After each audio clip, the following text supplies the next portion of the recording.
Bueno, muy buenos días para todos. Bienvenidos a este Summit sobre soluciones para el control de fluido en aire acondicionado y refrigeración. Quien les habla, Duván Chaverra, soy el jefe editorial de ACR Latinoamérica, la publicación encargada de organizar este Summit, este evento. Les agradecemos a todos por haber aceptado la invitación y esperamos pues arrancar con este panel de la mejor manera, con un tema bastante interesante, un tema muy novedoso. Y pues ya tenemos y ya están viendo en pantalla a nuestros tres invitados para hablar del tema de buenas prácticas en el manejo y control de fluidos en sistemas de aire acondicionado y refrigeración. Saludo a nuestros tres invitados. Camilo Botero, consultor de Camilo Botero Ingenieros Consultores. Buenos días, ¿cómo estás? Muy buenos días, Duván, y muy buenos días para todos.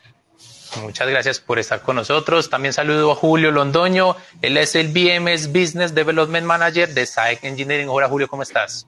Muy bien, Duván. Muchas gracias por la invitación y pues un honor aquí estar compartiendo esta mesa con el ingeniero Camilo y con Cristian. Son un par de ingenieros que respeto y admiro bastante. Muchas gracias.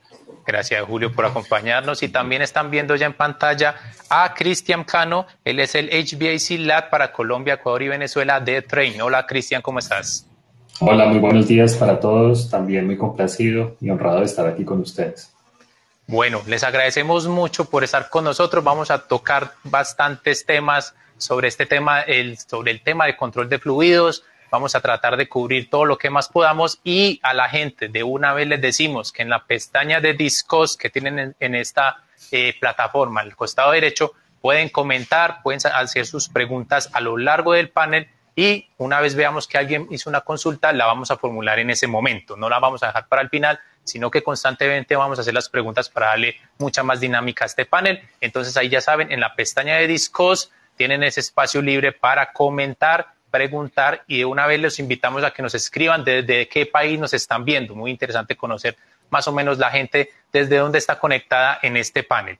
Señores, vamos a iniciar entonces. Vamos a hablar algunos aspectos generales de este sector. Después vamos a entrar con la parte técnica más adelante, pero iniciemos. Quiero iniciar con Camilo sobre el tema de la evolución tecnológica en el proceso de control de fluidos desde su punto de vista. ¿Cómo ha visto este sector en cuanto a evolución, desarrollos tecnológicos, mejoramiento en las instalaciones? ¿Qué nos puedes contar, Camilo, al inicio? Muchísimas gracias, Duván, y nuevamente un cordial saludo para mis compañeros muy apreciados de panel y para todos los asistentes. Pues ya llevo bastantes años en este tema, más o menos 53 años en el tema de climatización y refrigeración y en general ingeniería térmica que maneja todo tipo de fluidos, no solamente los que estamos acostumbrados en la climatización, sino otros fluidos. Por ejemplo, en Carvajal me tocó mucho termoaceite y solventes que no son comunes y que tienen particularidades para su manejo por peligro, por ejemplo, peligro de altísimas temperaturas o peligro de incendios. Entonces, en todos estos años, pues me tocó la evolución del manejo de los fluidos, sobre todo en la parte de control, que es lo que nos atañe hoy en día, que es lo que le ha dado un mejor manejo y un acomodo de los sistemas a las cargas parciales, que es donde se presentan los mayores problemas al controlar los sistemas, en este caso específico de climatización y refrigeración. Antiguamente, cuando yo inicié ya en la parte práctica, fue en Carvajal, y el manejo era muy manual, casi que abríamos y cerrábamos llaves o válvulas y tratamos de controlar las cosas pues muy con buen criterio, pero eran sistemas más o menos estables. Una vez que arrancaba la máquina, pues las cargas eran, sobre todo en el sistema de termoaceite, y lo traigo a colación porque allí comenzaron mis primeros contactos con la parte práctica de los controles, y los controles en ese momento, por el problema de explosión, eran controles más de tipo neumático. Luego eran controles electromecánicos. Por ejemplo, me acuerdo de la caldera de termoaceite, tenía un control que me fascinaba a mí porque era más mecánico y eléctrico que electrónico. Tenía una serie de levas para dar los tiempos y abrir los circuitos y demás, iniciar la combustión. Entonces la evolución ha sido bastante interesante al llegar al punto donde estamos, que prácticamente la parte de control es lo que le ha dado un cambio sustancial al tema de climatización, porque los demás aspectos, los termofluidos, la termodinámica, la ciclometría, transferencia de calor, mecánica de fluidos, que tienen mucho que ver con el tema, la turbomaquinaria, pues está basada en principios que se han mantenido por siglos, digámoslo así, en tanto que la electrónica fue lo que le dio el impulso, el cambio tecnológico y nos permite tener proyectos de mucho éxito donde los retornos de la inversión son muy buenos. Yo insisto en un punto, lo hablaba ahora en backstage, yo lo pronuncié bien, ingeniero Julio. La parte de lo importante que es hacer la liazón entre el tema del diseño de los termofluidos con la parte electrónica y el aspecto de las inercias térmicas de los termofluidos versus las inercias de los circuitos electrónicos, que son microsegundos, las térmicas. El caso del termoaceite, por ejemplo, tenía inercias de un día. Una vez que uno lo apagaba, demoraba un día para enfriarse, para poder intervenir en él. Un sistema de agua fría, pues prácticamente estamos usando incluso la inercia térmica de la temperatura del agua. Una vez que se apaga, todavía queda con inercia para seguir atendiendo unas cargas parciales pequeñas. Y el sistema de control se tiene que acomodar a ello. Por otro lado, ya para terminar, porque me estoy alargando más de la cuenta, a que le corresponde alargarse al ingeniero Julio. No se me acaben todos los temas, Camilo. Es que por muy bueno que sea el control, si el diseño no es bueno, el diseño de tuberías, el diseño de los ductos, el diseño de la distribución de aire, la parte de acomodo del sistema central a las cargas parciales, pues no vale de nada el sistema de control. De manera que todo nace en la mecánica de fluidos, en un buen diseño de ingeniería térmica y luego, obviamente, el apoyo y el resultado final lo da el control. Muy bien.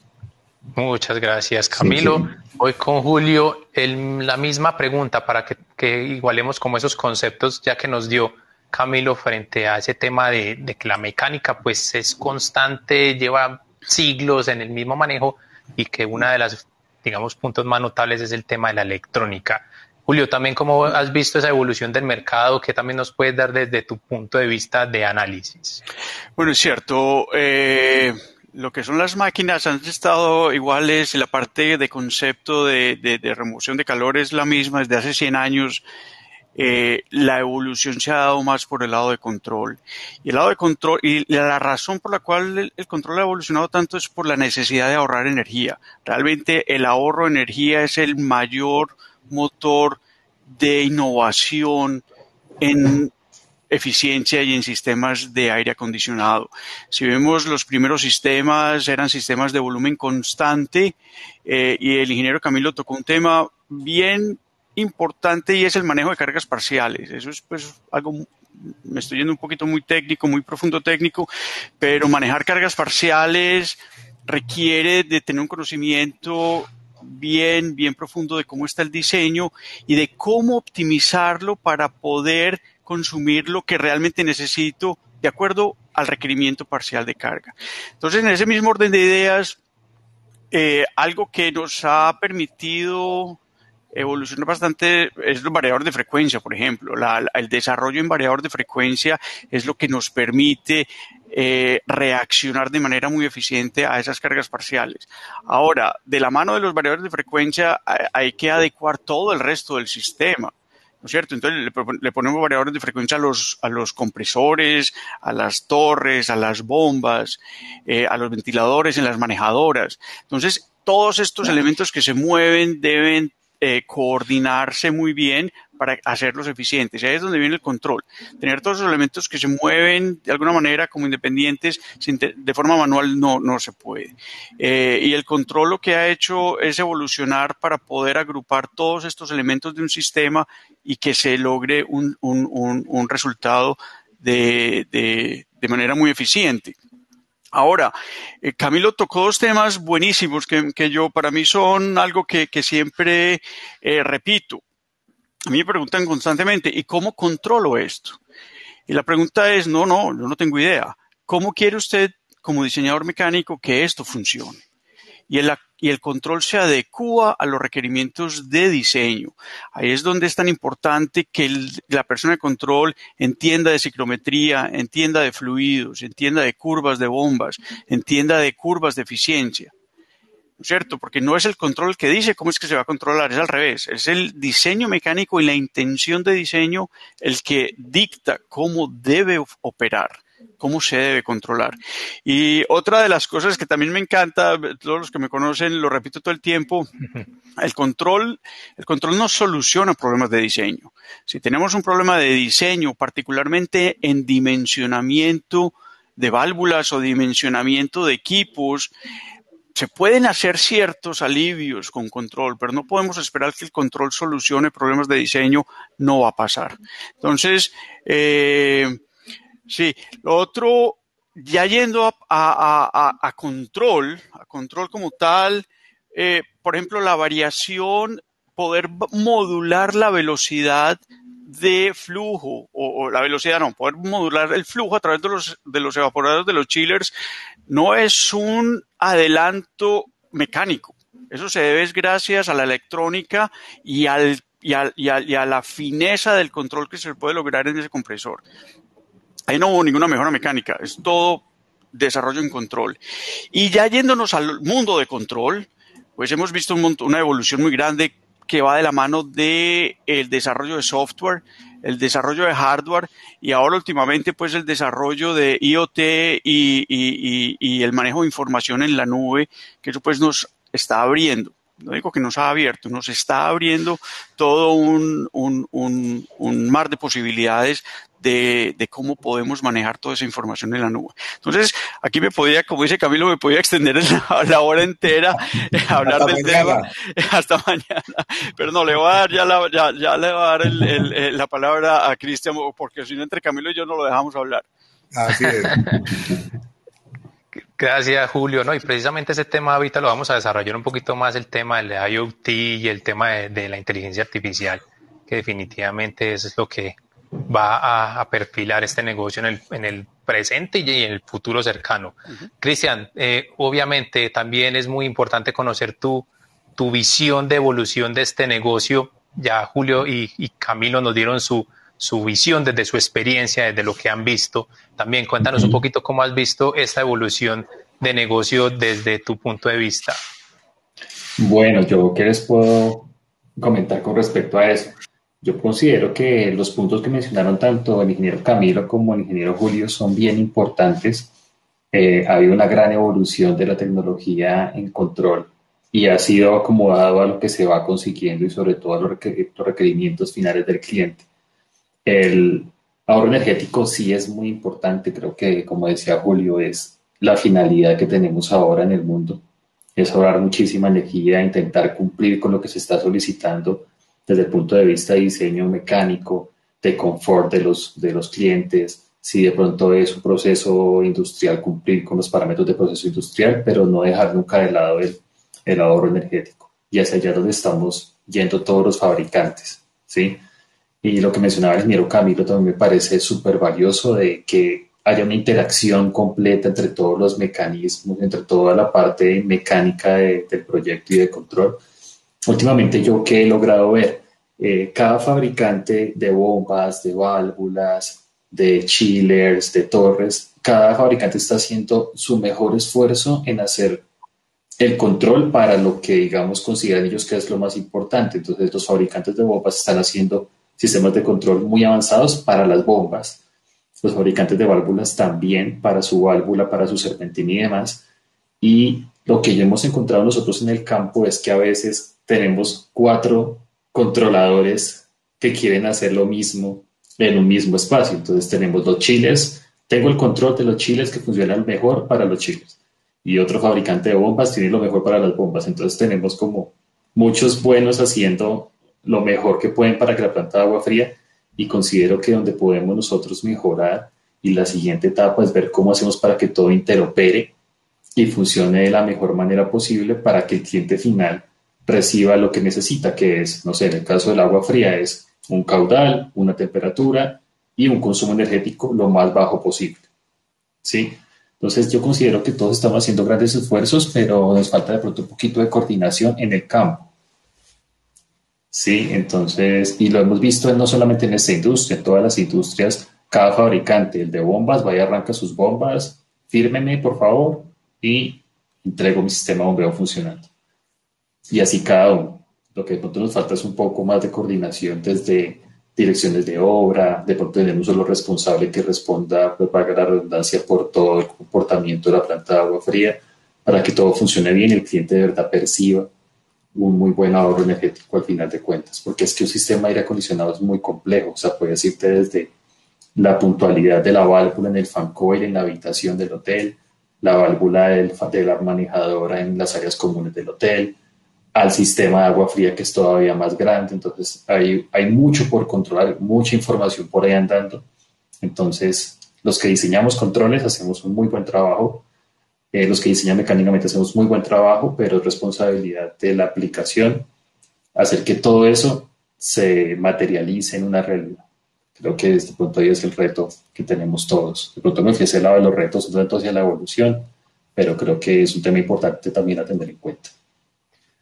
Cristian, excelente y muchas gracias porque realmente tocaste un tema del segunda, digamos, la segunda pregunta que tenía para ustedes, y es el tema de, digamos, análisis específicos que se deben profundizar no solo en los instaladores, sino, Camilo nos los comentaba backstage, desde la parte del diseño, ingenieros, operadores, instaladores, los temas en los que más se debe profundizar y capacitar. Cristian nos mencionaba un poco ese tema de la importancia de la integración, si lo entendí de esa manera, de integrar bien las diferentes tecnologías que se comprimen en un sistema para que funcione bien. Camilo, en esa parte, ¿qué nos podrías mencionar frente a temas específicos en los que se podría profundizar cuanto a capacitación para toda el área que interviene en un proyecto? Muy bien. Pues prácticamente toda mi vida me he dedicado a la parte académica. Ya son 53 años que llevo en este tema. Desde todos los puntos de vista de la capacitación, o sea, la educación formal en pregrado, la educación formal en posgrado, en este momento estoy en ello, la educación gremial a través de ACAIRE principalmente y otras, ACIEN y otras asociaciones, y la educación, que es en lo que estoy ahora dedicado estos últimos años, que me queden, a la academia para el trabajo, donde yo training lo he llamado, y allí pues he estado dictando varios cursos específicamente de transferencia de calor, de mecánica de fluidos, de intercambiadores de calor. He tenido la oportunidad también contigo, Duan, de hacer algunas columnas. Es que se ha descuidado mucho la parte de los fundamentos de la teoría a nivel universitario y a nivel profesional en general. ¿Por qué? Porque se tiene mucho software, porque se tienen muchas soluciones, lo comentaba el ingeniero Cristian, de parte de los fabricantes, muy buenas y documentación excelente y soluciones excelentes para demasiados casos. Y uno de los grandes problemas que tiene el aire acondicionado, Camilo, discúlpame, te interrumpo. Es que sí, dime. Si puedes, vamos a probar porque se te está cortando. No sé si ustedes, Julio y Cristian, están sintiendo lo mismo. Apagando tu cámara para que de pronto la imagen, la voz, perdón, el sonido sea un poquito más fluido porque se nos está cortando y no estamos entendiendo. Vale. Muy bien. Eso. Intentemos así. Gracias. ¿Ya? ¿Sí? ¿Está mejor el sonido ahora? Creo que sí. Vamos a intentar. Sí, señor, sí. Sí, está mejor. Me separo un poco, quizás. No. Ahí te estamos escuchando bien, Camilo. Ya sí puedes continuar. Entonces, gracias. Muy bien, gracias. Entonces, ¿se perdió todo lo que eché de carreta ahorita o algo se escuchó? Creo que es mejor recapitular esa parte porque no se estaba entendiendo bien. Creo que es mejor recapitular. Muy bien. Estaba comentando que pues llevo muchos años en la parte. Tú me haces señas si se está oyendo o no. ¿Se está oyendo en este momento bien? Te escuchamos bien. ¿Está escuchando? Sí. Disculpen, por favor. No sé si es problema del equipo o de la señal acá de... Muy bien. Que llevo muchos años en la parte de capacitación, ¿cierto? 53 años, pues, para ser más exacto. Y desde la perspectiva de formación universitaria, pregrado y posgrado, y formación en los gremios, a través de ACAIRE, de ACIEM, y hoy en día a través de la academia, sobre todo en el concepto de capacitación para el trabajo. Y allí he dictado últimamente cursos de transferencia de calor, intercambiadores de calor, mecánica de fluidos. Y lo que hacía énfasis es que he notado que los fundamentos teóricos se están dejando en segundo plano porque como hay software e información muy buena de parte de los fabricantes, todos los fabricantes tienen excelentes textos, excelentes cursos, pero todos son muy de aplicación práctica. Entonces, la parte teórica queda en segundo plano. Entonces, cuando se entra a hacer una capacitación ya con complementos o con buena profundidad en los fundamentos de los termofluidos, noto que hay una deficiencia bastante grande. Por ejemplo, en una ecuación que es fundamental en esto de mecánica de fluidos, que es la ecuación de Bernoulli, prácticamente nadie la maneja bien. O conceptos de la ecuación de Darcy-Weisbach y el diagrama de Moody y los conceptos de los parámetros adimensionales o números adimensionales como el Reynolds, el Nusselt, el Pran, que son fundamentales para poder entender la mecánica de fluidos y la transferencia de calor. Yo he notado que hay una deficiencia grande en eso, de manera que todos, desde las universidades, desde los gremios, desde los fabricantes que tienen excelente, no es por falta de conocimiento que no se hace esto. Yo creo que es que por ir a...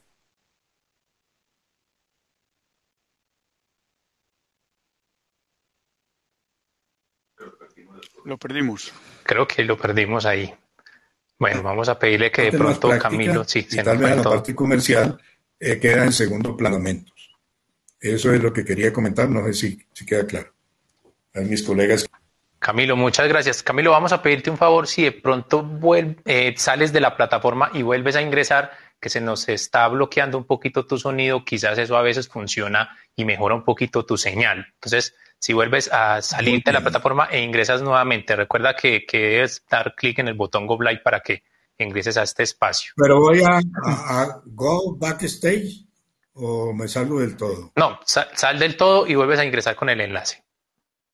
Muy bien, listo. Gracias. Disculpe. Tranquilo. Mientras tanto, entonces, Julio, voy contigo. Les recuerdo también a las personas que están en el panel, pueden formular sus preguntas, hacer sus comentarios frente a lo que estamos conversando. También es muy importante conocer sus conceptos y, pues, si tienen dudas, obviamente, hacérnoslas llegar para que Julio, Cristian o Camilo nos ayuden con una respuesta frente a esas inquietudes. Julio, ya nos comentaba un poquito, Camilo, ese tema de cuántos temas hay que trabajar en el tema en la capacitación. Desde tu punto de vista, ¿qué nos puedes comentar frente a eso? Bueno, lo que pasa con sistemas de control, se juntan dos mundos, el mundo mecánico y el mundo de automatización. Quienes crecimos en el mundo de la automatización, en BAS, en la parte de control de aire acondicionado, de alguna manera nos desarrollamos de la mano de un fabricante. Y así es como se ha aprendido a hacer control, con los cursos de los fabricantes. No se aprenden desde afuera, ¿no es cierto? Y eso ha hecho que de alguna manera la parte de control, quienes no han trabajado directamente con un fabricante, la vean como una ciencia oculta. Y tristemente eso fue alguien que en estos días, un mecánico me dijo, hombre, no, pues que para mí control es como una ciencia oculta. Y del lado mecánico se tiene un montón de mitos. Algo que yo he trabajado bastante por ejemplo, de la mano de Acaire, con unos seminarios que ellos dictan, es crear ese puente entre el mundo mecánico y el mundo de control. Entonces no es enseñarle a los mecánicos a programar, no es enseñarle a los mecánicos esos detalles muy intrínsecos de las plataformas, es que ellos puedan entender cuáles son los elementos que necesitan dentro de un proyecto para poder entender cómo funciona un sistema de control. La parte de redes, por ejemplo, redes es fundamental. Para mí es lo más importante que alguien que esté dirigiendo un proyecto entienda la importancia de tener una red bien montada y bien instalada. Eso es supremamente importante. Las diferencias entre los sensores, por ejemplo, los tipos de sensores y cómo se instalan. Eso es bien importante para los instaladores mecánicos. Y para los de control, yo estoy de acuerdo con el ingeniero Camilo, los fundamentos de aire acondicionado son supremamente importantes. Para alguien de control nunca va a poder desarrollar una rutina de control de humedad si no sabe de ciclometría, por ejemplo. La ciclometría es fundamental para la gente de control y eso no lo ve uno en automatización. Igual la gente mecánica no ve redes en su desarrollo académico de ingeniería mecánica. Entonces, es crear espacios donde se cree ese puente entre las dos oficios, entre los dos líneas de conocimiento. Ahí yo pienso que es donde se debe fortalecer y de alguna manera sacar ese conocimiento de los fabricantes y volverlo académico, cosa que no sea propiedad del fabricante desarrollar sus técnicos y sus ingenieros, sino que sea algo que se puede aprender en la academia. De esa manera, pues, se le quita ese concepto de ser una ciencia oculta. Excelente, Julio. Ahí, Cristian, creo que dimos la vuelta y volvemos a mencionar lo que estabas, con lo que cerraste tu primera intervención. Ese puente que menciona Julio entre el mecánico y la automatización, mecánica y control. Ese es el tema en el que Julio menciona que se debe capacitar más, también lo mencionaba Camilo. Y tú inicialmente en la primera intervención también hacías énfasis. Sí, señor, yo lo viví, la verdad. Exacto. Yo cuando empecé a trabajar en controles, yo la primera vez que vi una cata psicométrica, yo no entendía nada, sinceramente. O sea, Para una persona que es de formación académica, electrónica, en mi caso que soy ingeniero electrónico, yo vi la carta psicométrica y yo no podía entender cómo los fluidos se comportaban de esa manera, que era saturado. Yo no entendía eso. Para mí eso era muy difícil, pero también me di cuenta que si no lo entendía, pues no iba a poder ofrecer de verdad un arranque de un sistema de control o puesta en marcha un sistema de control de una manera eficiente. Al fin y al cabo, lo que estamos controlando es sistemas mecánicos. Entonces, yo sí considero que cualquier persona que vaya al campo a programar un sistema de control debe saber o tener claros los principios básicos de psicometría, manejo de fluidos, y dependiendo del sistema que se vaya a enfrentar, debe conocer qué se está controlando. Porque yo considero que los fabricantes, y te hablo de todos en general, tienen herramientas muy buenas para hacer control. Y programar es cada día más fácil. Sí, digamos que hace 20 o 30 años era código, luego ya hicieron como rutinas preestablecidas de código, y lo que estamos haciendo ahora son bloques, bloquecitos y programas ya previamente hechos que en la fábrica desarrollaron. Entonces, ya no hay que ser un ingeniero de la NASA para programar controles, pero sí hay que ser muy bueno y muy fino en la parte mecánica. Sí, entonces es como yo lo veo ahora. Entonces, cuando traigan un nuevo programador a capacitarlo, hay que de pronto ponerle más cuidado a la parte mecánica, porque lo de control, de verdad que los fabricantes nos hemos esforzado porque sea muy sencillo. Hay rutinas preestablecidas para una planta de agua fría de 2 chillers, 3 bombas, 2 torres. Eso ya viene hecho, pero sentarse en el campo frente a la máquina y que funcione afinado como tiene que funcionar, ahí es donde está el verdadero reto. Y quisiera adicionar algo, y es cómo vamos a empezar a capacitar a los dueños de los edificios, o sea, al operador, el que se queda frente al sistema. Sí, un sistema de control y un sistema mecánico de aire acondicionado acompañado del control, no lo podemos entregar como, entonces mira, aquí está su chiller, entrega agua 42, fírmeme acá, lo capacito, usted entra aquí a la plataforma, le da clic acá, si hay alguna alarma le va a llegar al celular. Eso no se puede entregar así. Tenemos que ser un poco más detallistas en, mire, esto funciona de la siguiente manera, psicométricamente, y con el ingeniero Camilo Botero lo hemos hecho en varios proyectos. Se le ha explicado la psicometría que hay detrás al operador final, y se hace una capacitación de casi que todo un día para entregar el sistema, porque se explica psicométricamente cómo está funcionando, mecánicamente cómo funciona el sistema, y luego el control cómo le ayuda, y luego al final se explica la plataforma de control, pero porque cuando el operario final se enfrente a un problema, el control le ayuda a entender qué está pasando, pero debe tener el conocimiento mecánico para saber por qué la bomba está produciendo más presión, o por qué el enfriador se está quedando, no sé, se está disparando por alta presión, o por qué una manejadora no le está dando la capacidad que se necesita. Es más mecánico ahí, el control te ayuda a interpretar y te ayuda a que todo sea más fácil, que te llegue al celular y que lo puedas ver en una pantalla y puedas conectarte desde cualquier lado del mundo.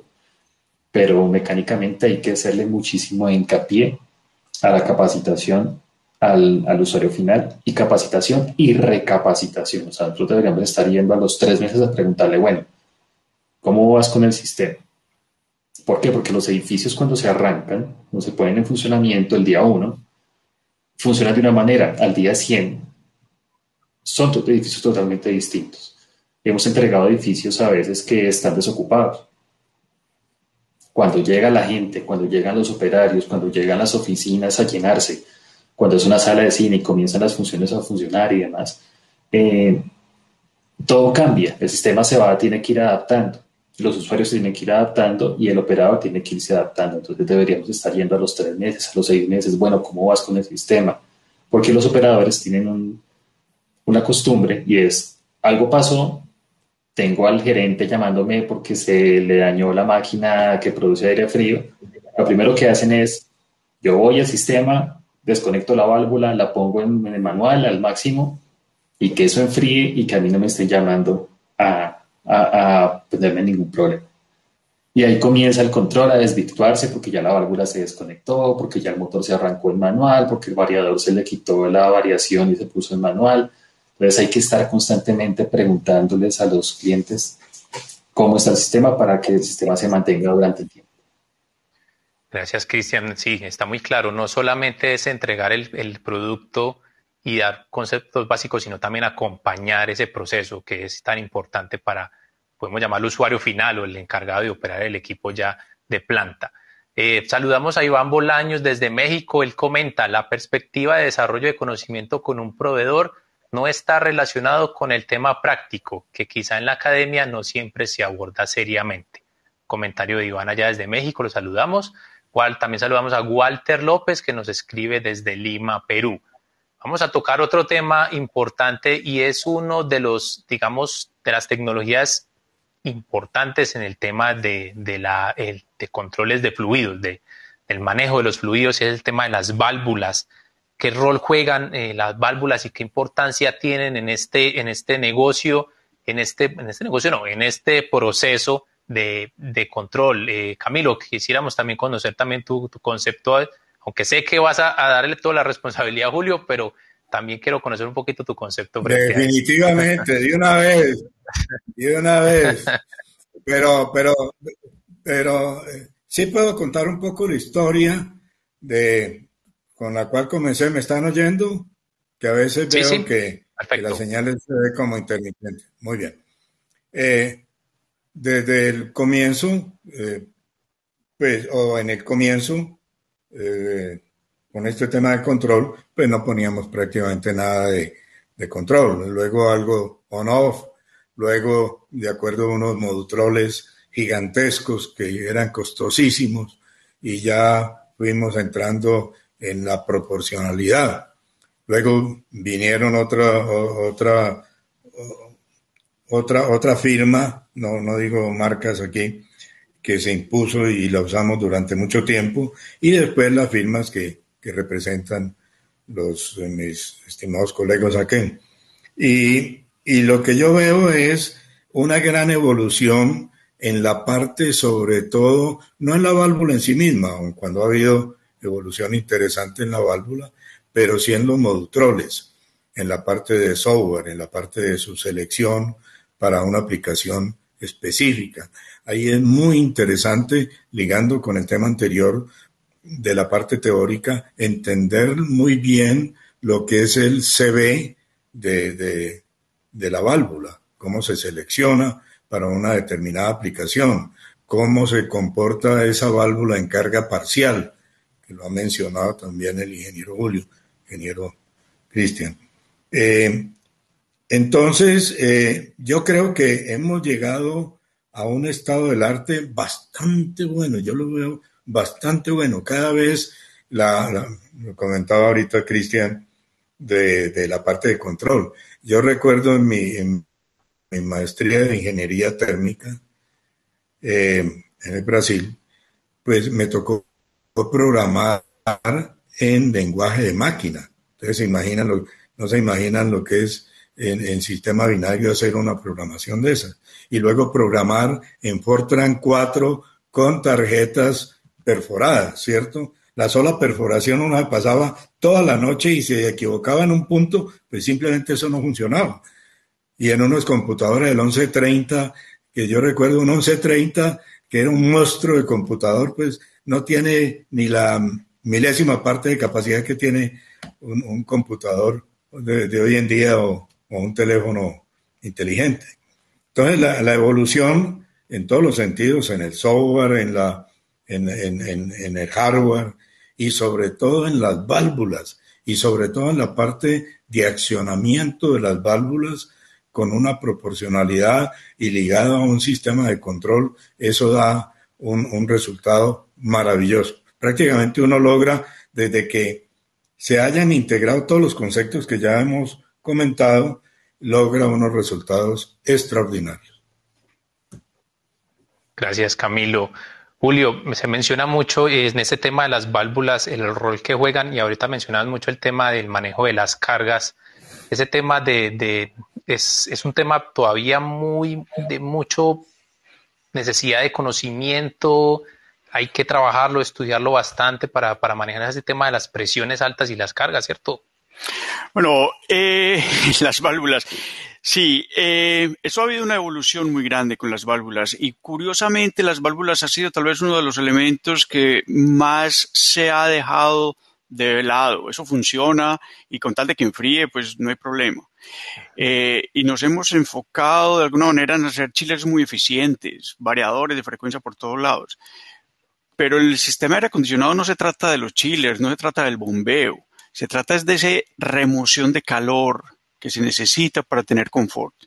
¿No es cierto? Ese intercambio de calor, esto es puro intercambio de calor. Y quien hace el intercambio de calor, particularmente o quien se encarga de hacer bien intercambio de calor, particularmente a cargas parciales, es el serpentín con su válvula.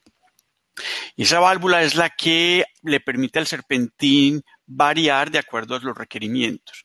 Entonces la selección de la válvula es clave. Nosotros cuando empezamos por allá con sistemas constantes, de volumen constante, se balanceaba una válvula, se bypaseaba el serpentín con una válvula de 3 vías, no había gran problema. Esos sistemas son supremamente ineficientes, se retornaba agua fría al sistema, no había problema.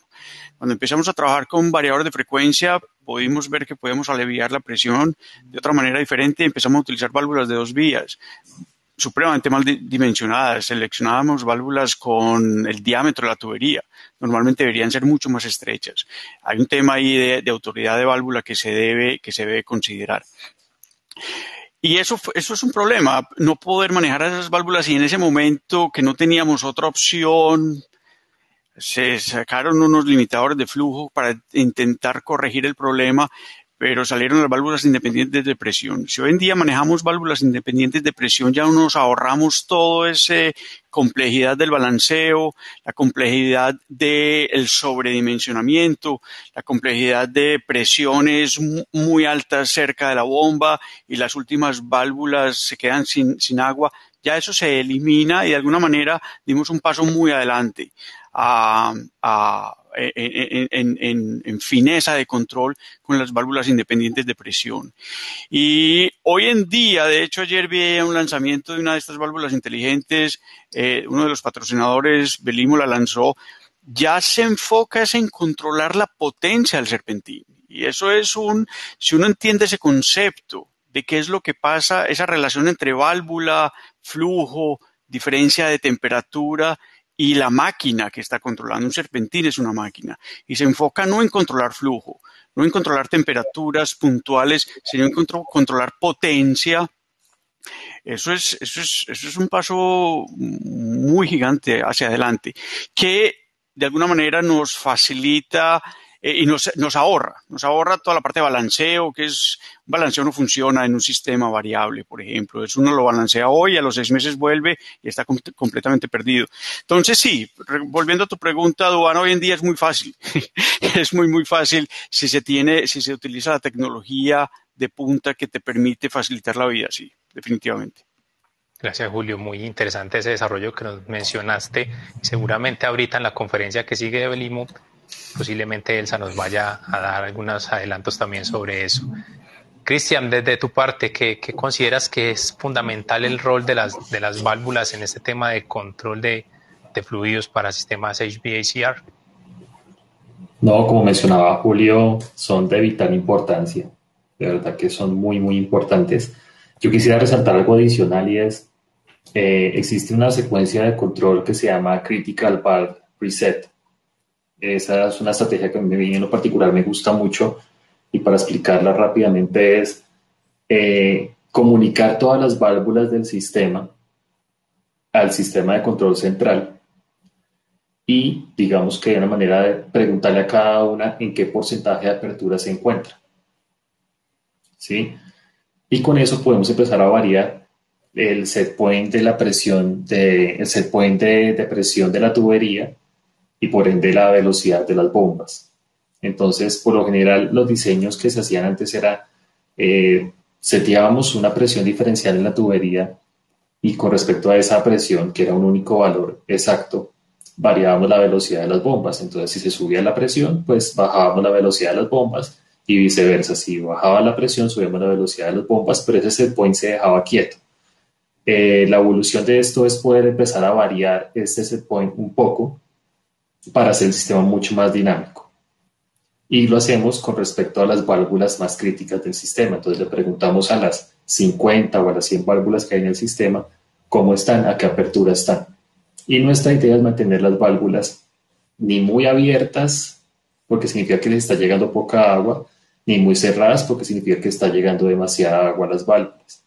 Entonces, para no irme mucho al detalle técnico, la idea de esto es que podamos comunicar las válvulas al sistema de control central y poder tomar decisiones sobre el bombeo con respecto a la apertura de las válvulas y mantener la presión en el sistema, la presión que se necesita.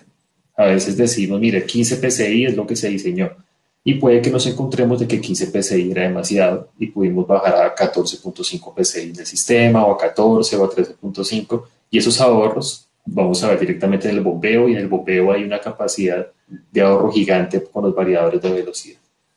Entonces, las válvulas son súper importantes, como mencionaba Julio, y para terminar, comunicarlas creo que les da un valor agregado a que alguien en un cerebro principal tome la decisión de cómo variar la velocidad del bombeo con respecto a la apertura de esas válvulas. Creo que Julio tenía un comentario. Sí, Julio, dale adelante. Sí, algo que quería adicionar y para darle como la importancia a las válvulas. Hay un tema que se está desarrollando en este momento en Colombia y es el tema de los distritos de agua helada. Un distrito de agua helada funciona si las válvulas funcionan.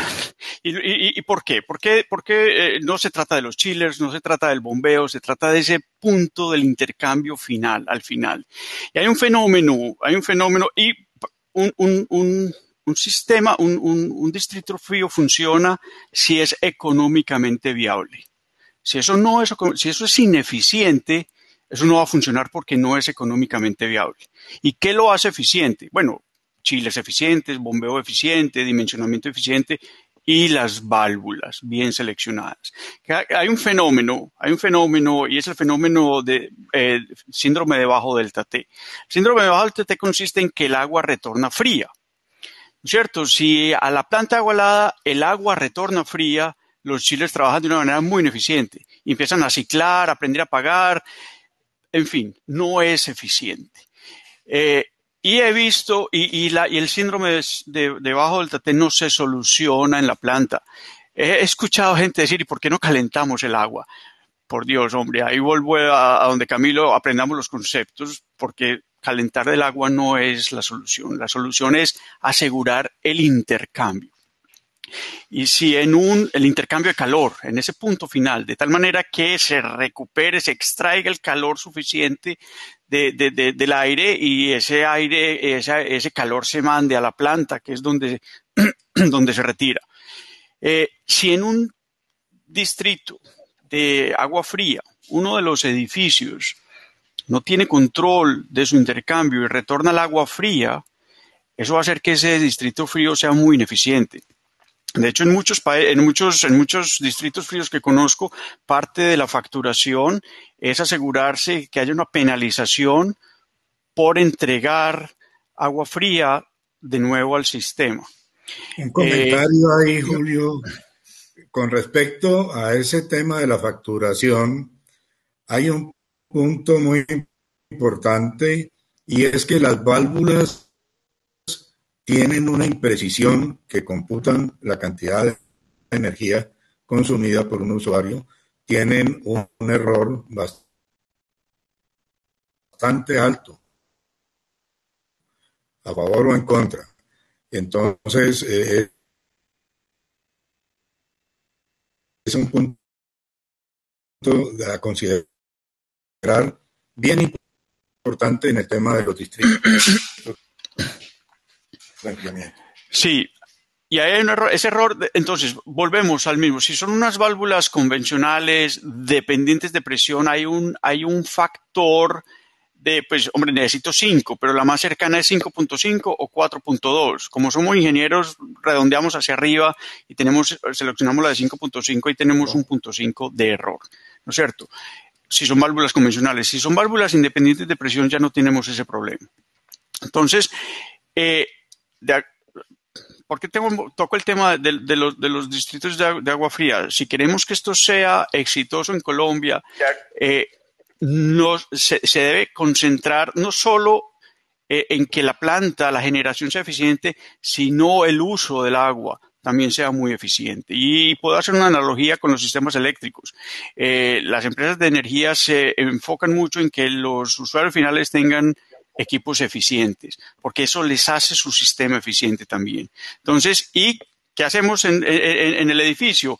No es solo tener la manejadora muy eficiente, con variador de frecuencia, también tener la válvula muy bien seleccionada. Entonces, la válvula es un elemento crítico dentro de todo este concepto de eficiencia, desde el sistema más pequeñito hasta el sistema más grande. Y entre más grande crezca ese factor que habla Camilo, se aumenta y se vuelve costoso. Entonces, sí, las válvulas son muy, muy importantes para obtener esa eficiencia pues, que estamos buscando con todos estos sistemas. Excelente, creo que el tema de válvulas nos daría solo para un panel solo de válvulas. Sí. Es bastante interesante y bastante amplio. Se nos está acabando más o menos el tiempo, entonces vamos a tratar de enfocarnos en otros temas para avanzar. Tengo un tema en el que quisiera, obviamente, el comentario de Camilo, y que de hecho pues, nos propuso que habláramos un poco sobre eso, y es el tema de los fluidos a velocidades extremas y velocidades muy bajas. ¿Qué puede pasar con esos fluidos? Camilo, nos gustaría tu concepto sobre esto, y ya después paso con Julio y Cristian a tocar otro tema, que es el tema de la automatización, que no quiero que lo dejemos, que lo desarrollemos un poco más de lo que hemos hablado. Vale, entonces Camilo, contigo sobre ese tema de fluidos a velocidades extremas y velocidades muy bajas. Gracias, Duván. ¿Me oyen? Yo no veo mi señal de sonido. ¿Sí? Sí, te escuchamos. Muy bien. Sí, es un tema de lo que comentaba al principio, del conocimiento de los fundamentos de la mecánica de fluidos, sobre todo del conocimiento del número de Reynolds, los factores de fricción. Cuando yo tengo velocidades demasiado altas, la caída de presión por fricción va con el cuadrado de la velocidad. Entonces, si se diseña mal una tubería, y hay parámetros muy precisos para diseñar una tubería de agua fría, poniendo el caso de agua fría o de refrigerante, para que tenga la velocidad correcta, para que el promedio de la caída de presión por fricción por 100 pies de longitud equivalente, llamémoslo así, sea el correcto.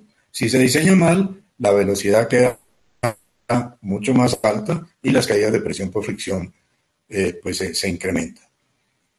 Por un lado. Por el otro lado, si se ponen unas tuberías muy amplias o si se ponen unos equipos de transferencia de calor muy amplios o sobredimensionados, las velocidades se bajan, los números de Reynolds se bajan y por tanto el número de Nusselt que tiene que ver con la transferencia de calor disminuye y no se produce la transferencia de calor adecuada.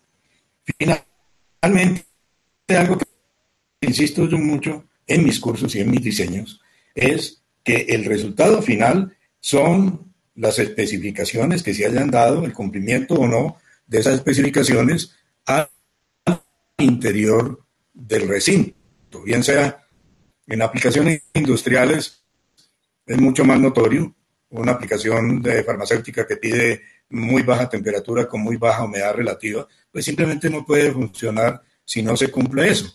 Lo mismo el nivel de filtración, el número de cambios por hora, un punto que tiene mucho que ver con las válvulas, y ahora mis colegas lo precisarán, es los diferenciales de presión para evitar contaminaciones. Lograr mantener un diferencial de presión, por ejemplo, de 15 pascales, es bastante difícil. No es sino medio abrir una puerta y aun cuando uno ponga esclusas, no lo logra.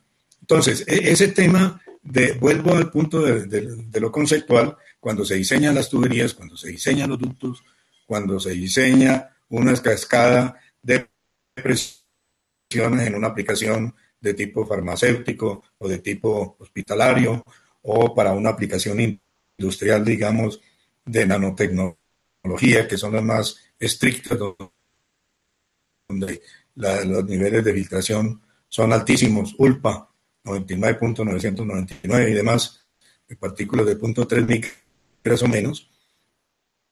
es fundamental conocer esas velocidades. Y más que las velocidades, ahí está planteado en términos de velocidades, lo más importante es conocer el reino en cada diseño de tubería, de intercambiador de calor, de ductos, de diferencial de presión, para conocer los otros parámetros adimensionales para lograr los flujos requeridos, porque lo que lleva energía son los flujos másicos, lo que transfiere energía en el agua, luego del agua al aire, y luego del aire absorbe, como lo decía Julio, las cargas sensibles.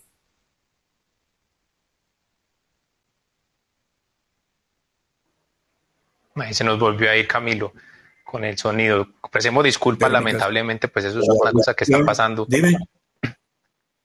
Se ve un poquito el sonido al final del cierre de tu intervención. Espero que la gente haya entendido los conceptos que nos está dando Camilo. Creo que se alcanzan a entender, un poquito cortado, pero se alcanza a entender, Camilo. Qué pena, qué raro. Porque yo veo en mi computador está bien la señal de Wi-Fi y yo he estado dictando clase por acá sin problema. Incluso ahorita que estábamos reunidos se oía muy bien, pero ahora en mi pantalla sí no veo que salga la señal de sonido. Sí, no, ahí te estamos escuchando, pero a veces sucede que se corta un poquito, pero igual entendimos el concepto, Camilo.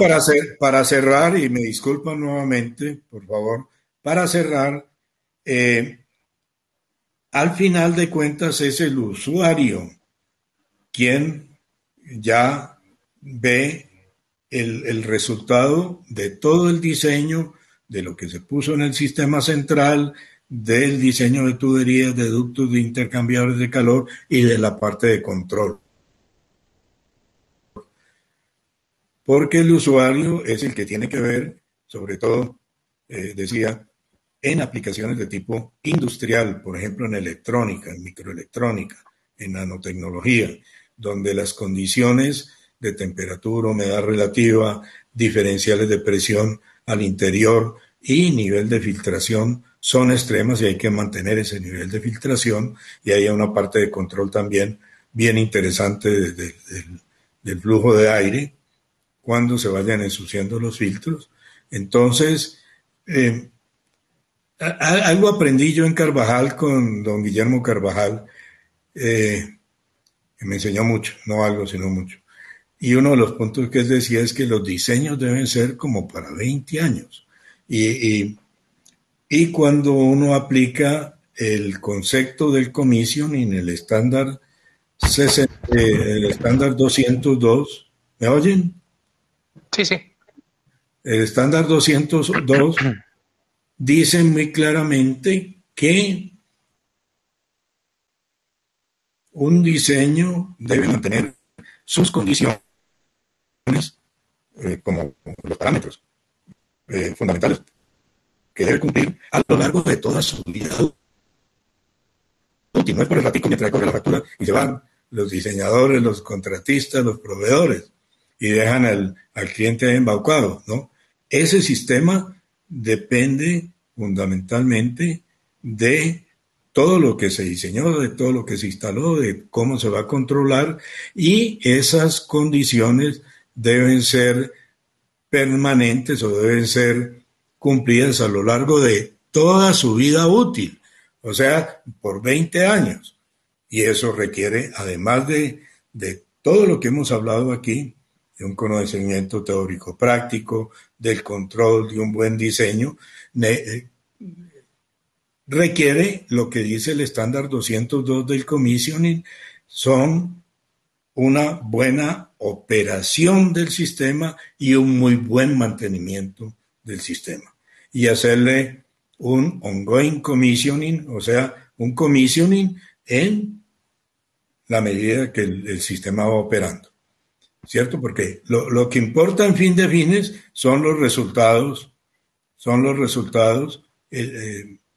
para los cuales se diseñó ese sistema, que es el cumplimiento de parámetros que afortunadamente todos son medibles, ¿cierto? Es medible la temperatura, la humedad relativa con su rango, la distribución de aire, el número de cambios por hora, la concentración de contaminantes, los diferenciales de presión con el exterior.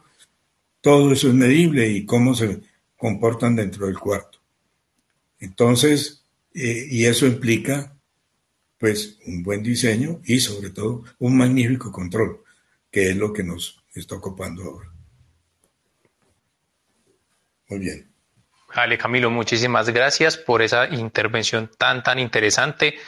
Ya se nos está acabando el tiempo, de hecho nos faltan 4 minuticos, entonces quiero cerrar con el tema de automatización, con Julio, con Cristian, y más básicamente sobre esa implementación en nuestra región. ¿Cómo ha sido esa implementación? ¿Realmente los proyectos en nuestra región están ya incluyendo esa automatización masivamente? ¿Todavía falta? Los costos también, ¿cómo ha sido eso? Cristian, desde tu experiencia, arranco contigo. Ok, yo creo que somos una región que adopta muy bien la tecnología. Nuestros fabricantes, incluidos nosotros y los demás fabricantes que hay en el mercado, tienen sus sedes aquí en los países de Latinoamérica y nos hemos esforzado todos porque los proyectos cada vez tengan mejor tecnología en la parte de control. La ingeniería cada vez es más avanzada. Digamos que un lanzamiento de un nuevo producto en Estados Unidos, de cualquiera de nosotros, incluyendo lo de las válvulas que mencionaba hoy Julio, nos llegó inmediato y se va a poder vender de inmediato. Entonces creo que estamos a la vanguardia. Adicional, los consultores también están adoptando el tema de control de una excelente manera. Como mencionaba Julio, los distritos térmicos se están implementando acá y eso va totalmente de la mano de control. Entonces creo que lo estamos haciendo muy bien. Sí, los costos, obviamente pues estamos siendo afectados un poco por el precio del dólar, que creo que eso nos afecta a todos. Adicional ahora pues con el tema post-pandémico estamos muy afectados en temas logísticos en general, no solamente para controles, sino para todo lo que tiene que ver con la industria del aire acondicionado, pero se pueden implementar y lo estamos haciendo bien. Los diseños se basan en BACnet, que eso creo que es lo más importante que estamos viendo ahora en el tema de redes y lenguajes de comunicación. No estamos trabajando con ningún protocolo extraño ni mucho menos, entonces yo creo que la región está muy bien. Excelente, Cristian, muchas gracias. Y Julio, me quedan 2 minuticos para tu concepto frente a esto. Sí, no, yo estoy de acuerdo con Cristian. El hecho de que los fabricantes tengan una representación local hace que seamos mucho más asequible la tecnología y el conocimiento. Estamos haciendo muy buen trabajo. Ya hoy no se cuestiona un sistema de control, ya es, que vamos a poner el sistema de control. Entonces yo creo que lo estamos haciendo muy bien, eso a nivel regional. Y lo que dice Cristian, Latinoamérica es muy abierta a nuevas tecnologías, comparado con Estados Unidos que no cambian. Todavía están utilizando sistemas de los 70 y no lo quieren cambiar. En cambio, en Latinoamérica, cualquier cosa que salga nueva, todo el mundo es muy abierto a usarlo. Y otra cosa que quería agregar, ya en los últimos 30 segundos, en este momento estamos en un periodo de transición muy interesante. Yo tuve que regresar a estudiar y es el mundo del IoT, poder subir información a la nube y cambiar información entre nubes. Eso ha sido un cambio, eso es un momento de transición supremamente, para mí, fascinante, porque me tocó volver a estudiar, a mí me encanta estudiar, estoy desarrollando páginas web, estoy desarrollando APIs para poner a comunicar nubes entre nubes, y eso es bien interesante y va a ser algo que al cabo de un par de años, no muchos años, eso va a ser la norma. Intercambio de información entre nubes, más allá de los servidores que tenemos hoy en día. Entonces, esos sistemas que hablaba Cristian al principio, el de las bombas va a subir su información a la nube, el de la válvula a la nube, y entre nubes vamos a jalar información, no entre dispositivos. Entonces, estamos en un periodo de transición súper interesante en el mundo de la automatización de edificios. Señores, no me queda más que agradecerles. Lamentablemente no nos da para desarrollar mucho más estos temas con este que nos comentan Julio y Cristian frente al desarrollo y esa transición en la nube, que es un tema también que creo que da para otro panel completamente. Les agradezco mucho por su tiempo. Camilo, Cristian, Julio, muchas gracias por acompañarnos. Conceptos muy interesantes y que creo que para quienes asistieron a este panel pues van a tener desarrollados y van a tener mucho más claro este mundo de control de fluidos. Muchas gracias a los tres. Gracias. Gracias. Muchas gracias, que tengan muy buen día y disfruten el resto de... Feliz día, hasta luego, gracias.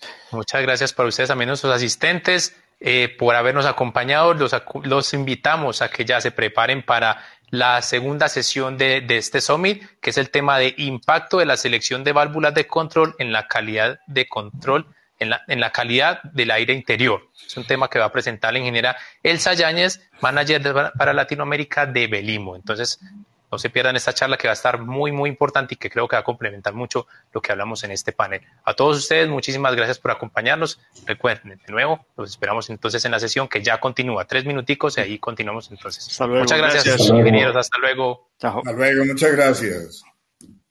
Bye, bye.